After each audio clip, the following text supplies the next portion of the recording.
And the eye speaks in this same symbolic tongue. Its color is not random, nor merely biological. It is a living symbol, etched into the flesh and outward mandala of the inner self. Like the ancient alchemist's wheel or the sacred geometry of a temple, the iris carries an encoded wisdom calling the psyche to remember itself. When we begin to contemplate this symbol, not merely seeing, but beholding, a quiet stirring takes place within. The ego, with its tight grip on identity, softens. The habitual stories we tell ourselves about who we are begin to loosen. A deeper awareness emerges, as if the soul, long veiled, leans forward to speak. The hue of the eye, the delicate pattern within the iris. These are gateways. They resonate with archetypal forces, awakening buried memories, unlocking forgotten instincts. What has been disowned, what lies asleep in shadow, is called toward the light. In this, a sacred paradox unfolds. By gazing outward, we are drawn inward. By contemplating the visible, we approach the invisible. This is the beginning of descent, of moving beneath the surface of persona into the layered depths of psyche. It is the path of individuation, where the conscious and unconscious seek reunion. Through the symbol of the eye, the self calls the ego home, not to annihilate it, but to restore it to its rightful place within the greater whole.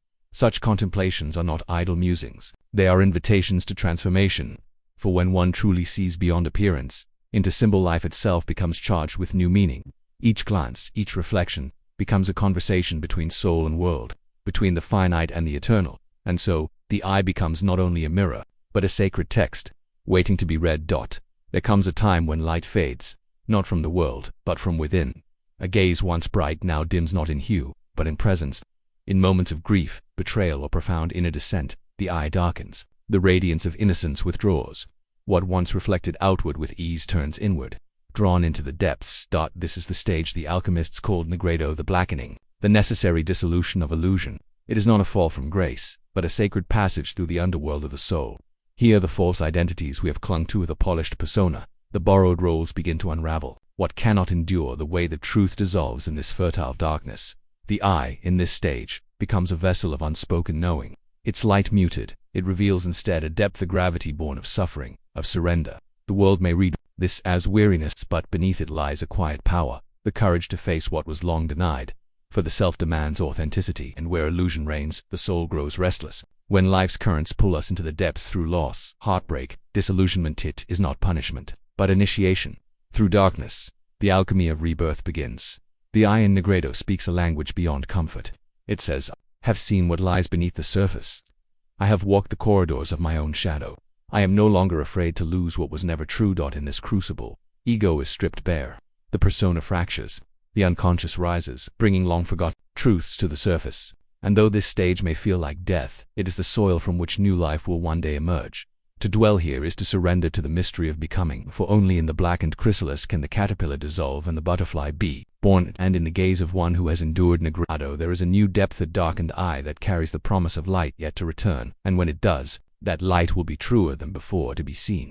Not the outer form, not the mask carefully composed for the gaze of the world, but the raw, unguarded essence beneath. It is a longing buried deep in the human heart, and a terror just as profound. For when two pairs of eyes meet in true presence, there is no hiding. In that silent communion, the persona falters, words dissolve, the space between self and other narrows, until what stands revealed is something more ancient than personality to souls. Stripped of artifice, touching the edges of the eternal, this gaze is a rite of passage. Go, not all can bear it. To meet another's eyes without flinching, without the shield of distraction, is to invite the unconscious to rise. Old wounds may stir. Defenses long maintained begin to tremble. The psyche senses, here is danger, and here is liberation. In that moment, the boundaries of ego blur. The unconscious of one meets the unconscious of the other, an alchemical collision of hidden worlds. What is reflected back is not always comforting, yet it is true, and in this sacred discomfort transformation begins. For when we are seen not as the roles we perform, but as the self in its wholeness, a deep remembering is awakened. We glimpse the possibility of living not from mask, but from essence. Of walking the world as an integrated being, no longer divided by the fractures of persona and shadow. Such moments are rare.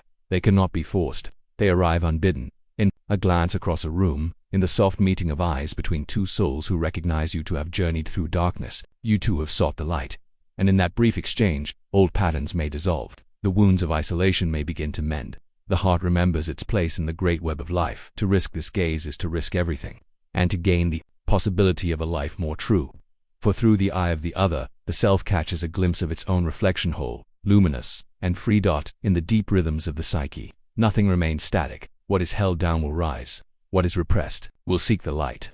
This is the ancient dance of enantiodromia, the turning of one thing into its opposite, a truth Carl Jung spoke of often, that psychic life moves in cycles, in tides, in the great wheel of becoming. And so it is with the gaze. The eye's energy, subtle yet profound, reflects this ceaseless movement. Over time, the way one sees is seen shifts, not the fixed color alone, but the luminous force that flows through it. Shaped by the currents of the unconscious, a gaze once bright with innocence may deepen with wisdom, or dim beneath unspoken grief. A glance once guarded by fear may soften with compassion, as the shadow is met and integrated. And at times, light will turn to shadow. Shadow to light, each giving birth to its opposite, in the alchemy of the soul. For nothing buried remains so forever. The contents of the unconscious seek expression through dream, through symptom, through the very energy of the body, and through the eyes. The iris becomes a living tapestry, woven not only of pigment, but of story of transformation unfolding, moment by moment. To witness this shift in oneself is to become a student of the psyche's deeper laws, to notice how the gaze hardens when truth is denied, how it clears when the heart is opened, to see in another the faint flicker of an emerging shadow or the birth of new light after descent. It is humbling, this dance of opposites, for it reveals that no state is final. The ego may cling to certainty, to identity carved in stone, but the self knows otherwise. It calls us ever onward, through the cycles of death and rebirth, integration and renewal. And in this endless turning, the eye remains a faithful mirror. It shows us who we are not once and for all, but in the living flow of becoming, a gaze forever transformed by the deep tides of the soul. The eye is not born new with each life. It is the vessel of a long and ancient inheritance. In its hue and pattern dwell the silent voices of those who came before, ancestral threads woven through time, through blood, through psyche. The color of your eye is not merely biological. It is the visible trace of unseen lives, of loves won and lost, of battles fought in shadow, of wisdom gathered in the depths of human experience. Each gaze carries within it the weight and gift of lineage. In this, the eye becomes more than personal. It is collective. It holds echoes of triumph and tragedy, of resilience and grief, of the countless souls whose stories flow through you. Blue, green, brown, each shade a whispered remembrance of the earth's walkers, the dreamers, the seekers of forgotten times. To behold your own gaze with this knowing is to feel the vastness of your being. You are not an isolated self, floating alone in the present. You are the living continuation of a great, spiraling story. The self is not born, it is remembered, piece by piece, through the honoring of what has been carried forward. But within this inheritance also lies shadow, wounds unhealed, traumas unspoken, patterns repeated through generations. These too shine through the gaze, calling not for shame, but for integration. For in the spiral of individuation, nothing is cast aside, all must be woven into the tapestry of wholeness. To honor this ancestral thread is a sacred act. It is to stand at the threshold of memory and say, I see you, I carry you, and through me, you shall be transformed. In this, the spiral deepens, not a circle of repetition, but an ever-ascending path toward the self's becoming. And so, as you look into your own eyes, remember, they are not yours alone. They are the eyes of many, looking through you, longing to be seen, to be healed, to be made whole once more. There is a moment when the veil thins, when the inner journey begins to color the outer world. Through the once passive, now awakened, the field of perception itself transforms. What was dull gains depth. What was flat begins to shimmer with hidden meaning. This is the alchemy of vision, the point where soul and world no longer stand apart. The eye becomes not merely an organ of sight, but an alchemical vessel transmuting perception, uniting the seen with the unseen.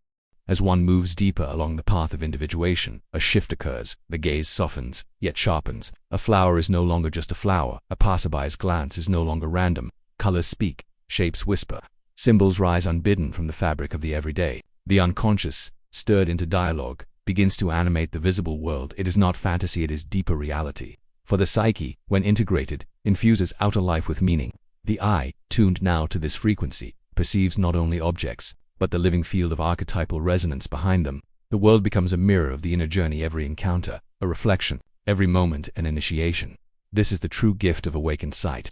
It does not withdraw from the world, but returns to it, transformed. Through the eye, the self looks out and recognizes itself in all things.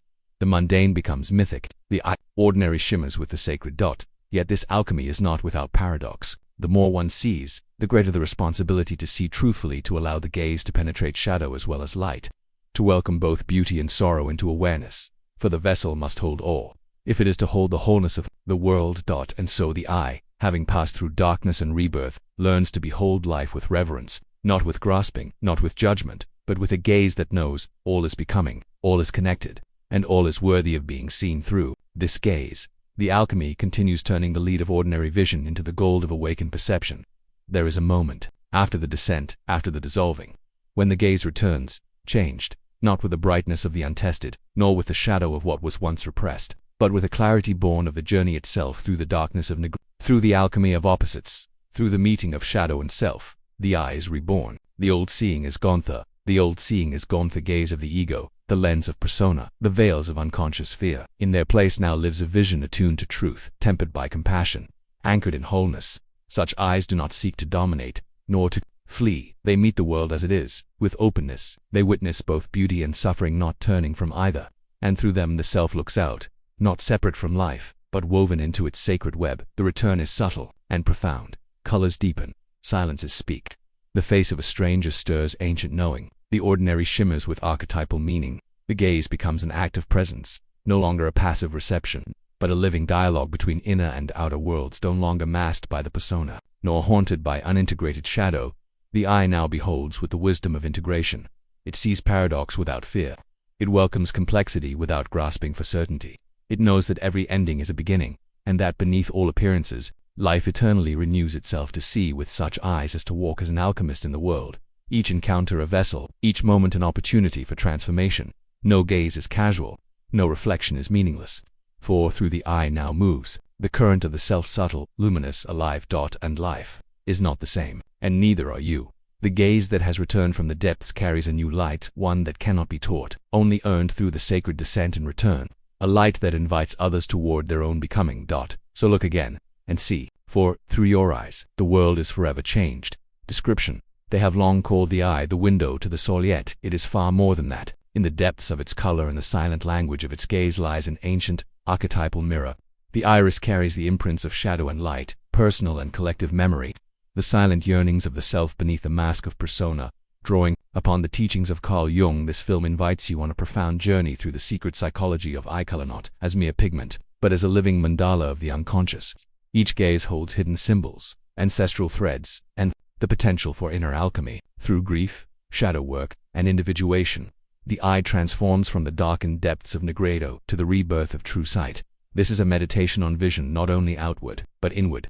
To awaken the eye of the self is to shift perception, to dissolve illusions, and to see both oneself and the world anew.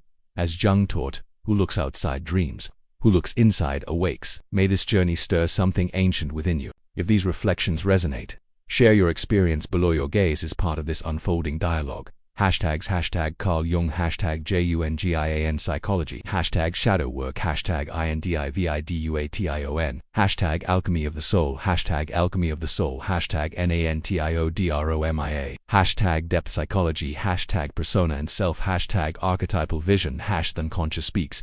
The secret of your eye color will change your entire life. Carl Jung. They have long called the eye the window to the soul, a poetic truth whispered across the ages. But few grasp the depth of this symbol. For the eye is more than a window. It is a mirror, an alchemical vessel through which the mysteries of the self shimmer revealed, half concealed beneath the surface of visible form. Look closely. The iris is not merely color, not pigment alone. It is a living mandala, spirals, radii, darkened rings etched by unseen forces, like the rings of an ancient tree. Each layer tells a story of what has been carried across generations, through blood and dream, an inheritance of shadow and of light. Beneath its quiet gaze lies the map of the unconscious, the terrain of forgotten longing, repressed grief, the fragments of persona we have worn, and the unclaimed aspects of our shadow waiting for integration. When we meet another's gaze, we sense this, even if wordless. Some eyes seem to pierce the veils, mirroring our own unspoken truths. Others shimmer with guarded brightness, veiling wounds beneath charm or deflection. The unconscious recognizes these signals long before the mind does, but the deepest act is to meet our own gaze, to look not in passing, but with full presence into the mirror of one's own eye. What emerges in that silence? An unfamiliar softness, perhaps, or the flicker of forgotten sorrow, the guarded tension of the ego, or the vast calm of the self. It is here that true seeing begins, not outward, but inward. For the eye is both mirror and portal. It reflects not only what is, but what might yet be seen. In its depths, the alchemist's work unfolds, the dissolution of false identity, the emergence of new vision. And so, we begin this journey, into the secret script of the eye, into the unseen realms beneath color and gaze, to read, at last, the language of the soul. There is a language older than words, a language woven from the interplay of shadow and light, of form and formless. Knowing, the ancient ones knew it, well, the mystics, the poets, the seers, who understood that the world spoke through symbol and reflection. The eye, in their stories, was never a passive organ. It was a talisman, a vessel of vision not merely of the outer world, but of the inner, the unseen, the eternal. Its color, its shifting light, its subtle depth, all spoke of the soul's architecture. Consider this. Why does one feel drawn to the gaze of another soul? Comforted, sometimes unsettled before a single word has been spoken. What stirs beneath that encounter is the recognition of something far older than personality. It is the resonance of archetype. Blue eyes, clear as glacier waters, evoke the realm of thought, the cool clarity of the celestial. Green eyes whisper of the earth's fertility, of instinct and the wild, untamed heart. Dark brown, deep as the forest floor, speak of ancient roots, of endurance and hidden knowing. These hues are not accidents. They are the echoes of ancestral memory made visible. In truth, the eye's color carries the imprint of lineage, not just of blood, but of the collective psyche. Each tone, each variation, holds stories of survival, of longing, of wisdom gained through countless lives. It is the inheritance of shadow and of light, carried into the present moment through the gaze. To learn this forgotten language is to awaken an ancient dialogue within oneself. It is to step beyond the surface of appearance and into the sacred conversation between one's present ego and the timeless self. For in knowing the language of the eye, one glimpses the mythic patterns at play in one's own life, the archetypes, stirring beneath thought, the shadows longing for light, the deeper truths waiting to be seen. And as this inner vision awakens, the world itself begins to change. We live behind many veils. The persona, a carefully woven mask, is shaped by culture, by expectation, by survival. It is the face we wear to meet the world, an echo of who we are, and yet not the fullness of our being. Even the eye, that ancient mirror of the soul, becomes part of this veil. Its color, a natural inheritance subtly woven into the persona. In a world of appearances, it becomes a symbol that speaks before voice, a signal that shapes perception. A gaze too bright may conceal longing, too guarded, unspoken fear. In every meeting of eyes, something is revealed and yet something is withheld. For beneath the iris, beyond the hue, lies the deeper current of the unconscious, the longing of the self to be known, to emerge from behind the mask. But the persona, in its devotion to belonging, resists this emergence. It hides the shadow, polishes the image, maintaining the tension between outer conformity and inner truth. In this subtle dance, the eye is both veil and invitation. It whispers what the voice cannot say. Through its gaze, the soul reaches out, testing the world's readiness to receive it. Will we be seen as we truly are, or only as we pretend to be? To sense this tension is to awaken. It is to feel, beneath the surface of ordinary encounters, the mythic struggle between the false self and the authentic soul. It is to hear the silent yearning for individuation, for a life not shaped by expectation, but by inner necessity. And when we dare to meet another's gaze with our own unveiled one, mask drops for a moment, and authenticity shimmers through something ancient. As the eye becomes not merely a tool of vision, but a threshold, a moment of potential transformation, a chance to see and to be seen, not through the persona, but through the lens of the self. In such moments the journey inward begins. Every gaze holds more than light. Behind the glimmer of color, behind the curve of the iris, there is shadow, unspoken, unseen, but felt. In every pair of eyes, there dwell the traces of forgotten sorrow, the ache of repressed longing, the weight of ancestral wounds. We are not born blank. Into each life is poured a stream of unclaimed inheritance, a psychic sediment of what came before. Through the eye, this undercurrent subtly radiates. The shadow behind the gaze is not merely personal. It is collective. It is ancient. When we meet the gaze of another, this shadow stirs. Something unspoken resonates in the depths of the unconscious. A flicker of recognition, a sudden discomfort, or an unexplainable pull.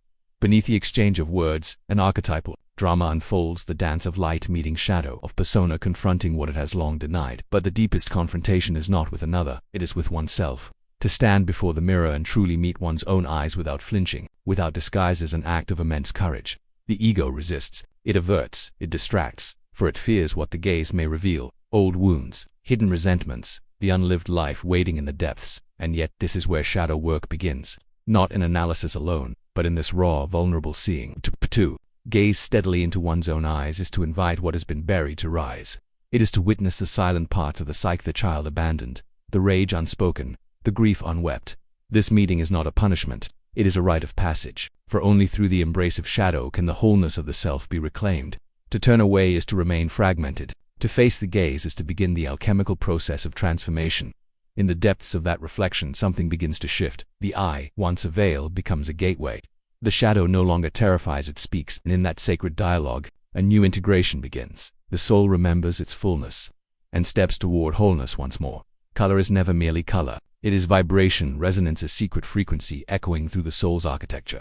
The eye's hue, gifted at birth, is a symbol, a whisper of archetypal forces that shape the ways we move through life. Blue, the color of vast and forgotten oceans. It speaks of depth, of clarity, of inner distance. Those who gaze through this lens often feel the pull of the intellect, the skyward yearning of thought and vision.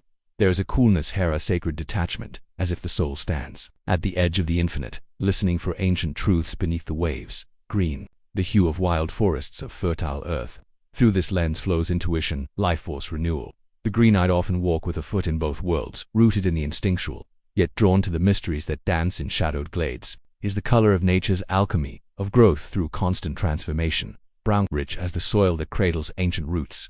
Here lies ancestral wisdom, endurance, depth of heart. Those with this gaze often carry the silent strength of lineage, a deep knowing of cycles, of patience, of life's enduring rhythms. Theirs is the earth's solidity amidst the storms of existence. Yet beyond these general hues, every shade, every subtle pattern within the iris carries its own mythic resonance. Specks of gold, rings of gray, darkened centers, each speaks of a unique psychic inheritance. They are fragments of a greater mosaic, the archetypal self shimmering beneath the personal dot. To see through one's own lens, to consciously contemplate the color gifted to you, is to begin the journey of individuation. For in knowing the archetypal forces at play within you, you awaken choice. No longer unconsciously shaped by the lens of perception, you become the alchemist of your vision, integrating what was once hidden, dissolving what no longer serves. Thus, the eye is not just a mirror, it is a guide, an ancient symbol pointing toward the wholeness that calls us home. The unconscious does not speak in the rigid language of logic, it moves beneath words, shaping our inner life with images, symbols, and color threads, woven through dreams, art, intuition, and instinct. These are the forgotten languages of the soul, older than thought, deeper than reason.